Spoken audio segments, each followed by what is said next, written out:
আসসালামু আলাইকুম। এটিএন বাংলার সংবাদে সবাইকে স্বাগত জানাচ্ছি আমি মারিয়া চৌধুরী। বহুল আলোচিত বিডিআর বিদ্রোহের ঘটনায় বিস্ফোরক আইনের মামলার সাময়িক শুনানি শুরু হয়েছে। রাজধানীর কেরানীগঞ্জে ঢাকা কেন্দ্রীয় কারাগার সংলগ্ন অস্থায়ী আদালতে প্রথমবারের মতো শুরু হয় এই বিচার কার্যক্রম। মামলার শুনানি উপলক্ষে সকাল থেকেই কারাগারের সামনে ভিড় করেন জেলবন্দি বিডিআর সদস্যদের আত্মীয় স্বজনরা। তারা দ্রুত বন্দীদের মুক্তির দাবি জানান। এর আগে এই মামলার বিচার কার্যক্রম বকশীবাজারের সরকারি আলিয়া মাদ্রাসা মাঠে অস্থায়ী আদালতে অনুষ্ঠিত হয়ে আসছিল। গত ৯ জানুয়ারি এই মামলার শুনানি হবার কথা ছিল, তবে সেদিন রাতে অস্থায়ী আদালতের এজলাস কক্ষে অগ্নিকাণ্ডের ঘটনায় বিচার কার্যক্রম মুলতবি ঘোষণা করে আদালত।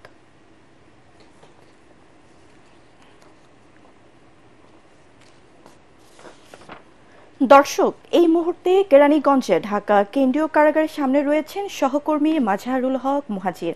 আমরা সরাসরি চলে যাচ্ছি তার কাছে। মুহাজির, বিচার কার্যক্রম কি শুরু হয়েছে? সেখানকার পরিস্থিতি আমাদেরকে জানান।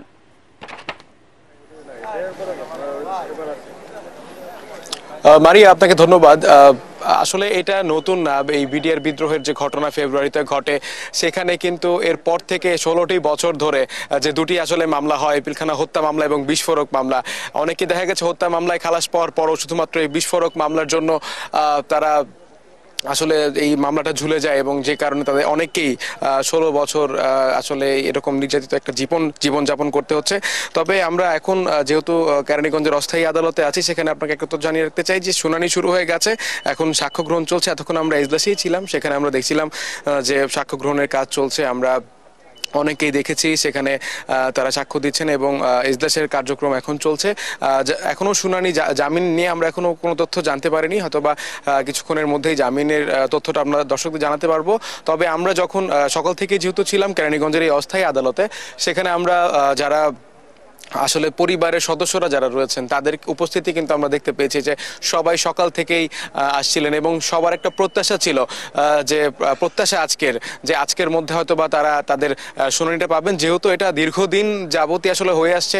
এবং একই সাথে আজ যেহেতু তারা মনে করছেন, যেহেতু এর আগের গত 9 জানুয়ারি যে অস্থায়ী আদালত হয়েছিল আলিয়া মাদ্রাসার মাঠে, সেখানে যেহেতু একটা অগ্নিকাণ্ডের ঘটনা ঘটে, সেই পরবর্তী পরিস্থিতিতে এখন তারা এই কেন্দ্রীয় কারাগারের কেরানীগঞ্জের অস্থায়ী আদালতের উপর ভরসা রাখছেন এবং তারা প্রত্যাশা করছেন যে তারা আজ একটা ন্যায় বিচার পাবেন, এবং যারা দীর্ঘ 16টি বছর তার প্রিয় বাবাকে বাবার বলে ডাকতে পারেনি, সেই সন্তান আজ তার বাবাকে বাবা বলে ডাকতে পারবে। মারিয়া, এখন পর্যন্ত এই ছিল আমার কাছে সবশেষ তথ্য। ধন্যবাদ আপনাকে। কমল এর জন্ম বগুড়া জেলা নিভৃত বাগবাড়ি গ্রামে অতি সাধারণ পরিবারে। কমল ডাক নামে সেই জিয়াউর রহমান 1971 সালে স্বাধীনতার ঘোষণা আর রণাঙ্গনের সাহসী ভূমিকায় হয়ে যান বাংলাদেশ সৃষ্টির বর্ণাঢ্য ইতিহাসের অংশ। সিপাহী জনতার বিপ্লবের মধ্য দিয়ে দেশের হাল ধরার পাশাপাশি জিয়াউর রহমান প্রতিষ্ঠা করেন বাংলাদেশ জাতীয়তাবাদী দল বিএনপি। 89তম জন্মদিনে জিয়াউর রহমান বীর উত্তমের অজানা অনেক তথ্য থাকছে বিশেষ প্রতিনিধি SM আশরাফের প্রতিবেদনে। তুমি বিশাল আকাশের নক্ষত্রের মাঝে। মানুষ চলে যায়, কিন্তু থেকে যায় তার কর্ম, যা তাকে অমর করে। আর এজন্যই বলে কীর্তিমানের মৃত্যু নেই। জিয়াউর রহমান ছিলেন কীর্তিমান এমনই এক অবিসংবাদিত রাষ্ট্রনায়ক। মৃত্যুর 4 দশক পরেও এখনো মানুষের হৃদয়ের মণিকোঠায় তিনি অম্লান।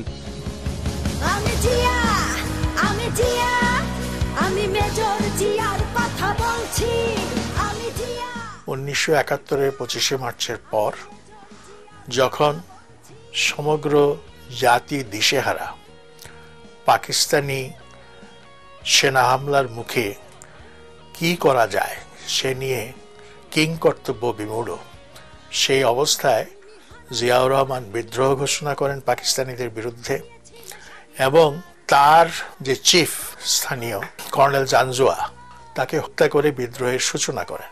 এবং শুধু তাই নয়, তিনি বাংলাদেশের স্বাধীনতার ঘোষণাও দেন। প্রত্যেকেই ভেবেছে যে আমাদের হতাশ হওয়ার কোনো কারণ নাই, আমাদের একটা সম্ভাবনা আছে এবং আমাদের ভবিষ্যৎ আছে, আমাদের জাতি চিরতরে অন্ধকারে ডুবে যায়নি।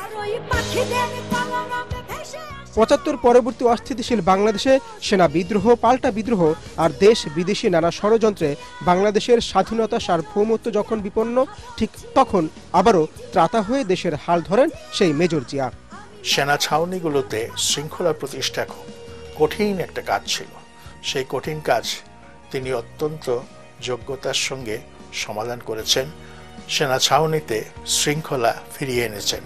কারণ একটি সেনাবাহিনী যদি উচ্ছৃঙ্খল হয়ে যায়, এর চাইতে বিপজ্জনক আর কিছুই হতে পারে না একটা রাষ্ট্রের জন্য, এবং সেটা রাষ্ট্রের মৃত্যুও ঘটাতে পারে। সেই অবস্থা থেকে তিনি দেশকে রক্ষা করেছেন। যদি বাংলার বুকে নাম তোমার রাখতে চাও অমলান, তবে হয়ে যাও তুমি জিয়াউর রহমান। অধ্যাপক মাহবুব উল্লাহ আরো জানান, নানা বর্ণের নানা ধর্মের মানুষকে এক সুতোয় গাঁথতেই জিয়াউর রহমান গোড়াপত্তন করেন বাংলাদেশি জাতীয়তাবাদের। যদিও তার আদর্শ থেকে বিচ্যুত হয়ে বিএনপি নানা সময় দেশ ও দলের জন্য সংকট ডেকে এনেছে বলেও মনে করেন এই রাজনৈতিক বিশ্লেষক। তার জাতীয় চেতনা যে শুধুমাত্র ভারতের আগ্রাসনের বিরুদ্ধে বা ভারতের হস্তক্ষেপের বিরুদ্ধে বা তার সম্প্রসারণ বিরুদ্ধে, শুধু তাই নয়, তিনি কিন্তু বৈশ্বিক পরিসরে জোট নিরপেক্ষ নীতি দৃঢ়তার সঙ্গে অনুসরণ করে পাশ্চাত্য এবং প্রাচ্যের মাঝখানে একটা স্বাধীন নিরপেক্ষ পররাষ্ট্র নীতি গড়ে তোলার চেষ্টা করেছেন। ইতিহাসে আমরা যেটা দেখি, কোনো মহৎ নেতা যেভাবে তার জাতিকে পথ দেখাতে পারেন, তার উত্তরসূরিরা কিন্তু তত সার্থকভাবে সেটা পারেন না। আমি রচে যাব বিজয়ের জয়গান। সরকার পরিবর্তনে বিভিন্ন সময়ে ইতিহাস বিকৃত করে জিয়াউর রহমানের অবদানকে মুছে ফেলার চেষ্টা হয়েছে জানিয়ে অধ্যাপক মাহবুব উল্লাহর মন্তব্য, এতে মেজর জিয়া সাধারণ মানুষের কাছে হয়েছেন আরও জনপ্রিয়, প্রাসঙ্গিক। যদি বাংলার বুকে নাম তোমার রাখতে চাও, S M Ashraf, ATN Bangla, Dhaka. তবে হয়ে যাও তুমি জিয়াউর। সংস্কার ও নির্বাচন একসাথেই চলতে পারে, এর মধ্যে কোনো বিরোধ নেই বলে মন্তব্য করেছেন বিএনপির মহাসচিব মির্জা ফখরুল ইসলাম আলমগীর। দলের প্রতিষ্ঠাতা সাবেক রাষ্ট্রপতি জিয়াউর রহমানের জন্মদিন উপলক্ষে তার সমাধিতে শ্রদ্ধা নিবেদন শেষে মির্জা ফখরুল ইসলাম বলেন, জুলাই আগস্টের মধ্যে জাতীয় নির্বাচন সম্ভব। এই সময় রাজনৈতিক দলগুলোর সাথে আলোচনা করে সংস্কার কমিশনের রিপোর্ট চূড়ান্ত করতে হবে, অন্যথায় তা গ্রহণযোগ্য হবে না বলেও জানান মির্জা ফখরুল। এর আগে বিপুল সংখ্যক নেতাকর্মী নিয়ে বিএনপির নীতি নির্ধারকরা সাবেক রাষ্ট্রপতি জিয়াউর রহমান বীর উত্তমের সমাধিতে শ্রদ্ধা নিবেদন করেন। নানা আয়োজনে জিয়াউর রহমানের 89তম জন্মদিন পালন করছেন বিএনপি। সংস্কার এবং নির্বাচনের মধ্যে কোনো বিরোধ নেই। সংস্কারও চলবে, নির্বাচন হবে, এবং যে সরকার আসবে, যে দল সরকারে আসবে, তারা সেই সংস্কারগুলোকে এগিয়ে নিয়ে যাবে। আমরা আমাদের দলের পক্ষ থেকে আমরা পরিষ্কার করে বলতে পারি যে আমরা প্রতিটি সংস্কারকে এগিয়ে নিয়ে যাব। রাজধানীর মগবাজারের নয়ারটলায় শনিবার রাতে একটি ফ্ল্যাট নগদ অর্থ ও স্বর্ণালংকার চুরির ঘটনা ঘটেছে। ভুক্তভোগীরা জানান, সন্ধ্যার সময় তারা কাজের উদ্দেশ্যে বের হলে এই ঘটনা ঘটে। এ সময় নগদ 3 লাখ টাকা ও প্রায় 5 লাখ টাকার স্বর্ণালংকার চুরি করে নিয়ে যায়। এ বিষয়ে হাতিরঝিল থানায় একটি সাধারণ ডায়েরি করেছে ভুক্তভোগীরা। পরবর্তী সংবাদ দেখার আমন্ত্রণ জানিয়ে এখনকার মতো শেষ করছি। এটিএন বাংলা সংবাদ ইউটিউবে দেখতে ব্রাউজ করুন youtube/ATN Bangla News। ধন্যবাদ সবাইকে।